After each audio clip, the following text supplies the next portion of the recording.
because the daughter-in-law agreed to marry her husband's brother. The mother-in-law became so malicious she actually wanted to shoot her. This left Jihan in disbelief. Afterward, Alia asked who shot at her, but Jihan didn't dare tell Alia the truth. He could only lie and say that he was focused on saving her at the time, so he couldn't clearly see who fired the shot. Alia was worried about her son. She wanted to get up and check on him, but the severe pain from the anesthesia made it hard for her to move.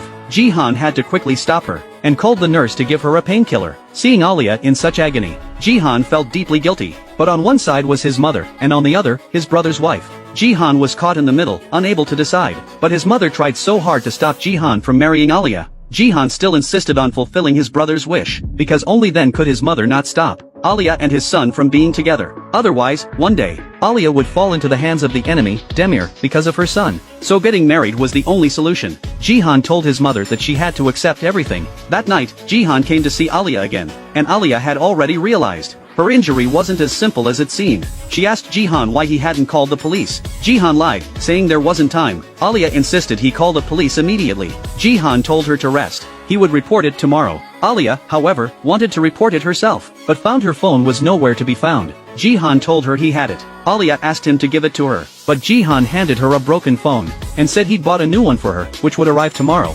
Alia knew he was just stalling. She asked who wanted to kill her, but Jihan couldn't tell her it was his mother, so he brought Dennis over to distract Alia. While Dennis was playing with the tablet, he found pictures of Jihan's family. Seeing his older brother, Jihan couldn't help but feel emotional. Alia seemed to notice Jihan's change in expression. Jihan told Dennis to look at it tomorrow. He then asked his nephew to say goodbye to his mom. Then he carried him back to his room to rest, but Jihan didn't expect that when he tucked Dennis in, sleepy-eyed Dennis actually said, "Good night, Dad." The next day, Jihan served Alia breakfast, and prepared to trick her into pretending to report the incident. But his mother suddenly barged in and told him to wait.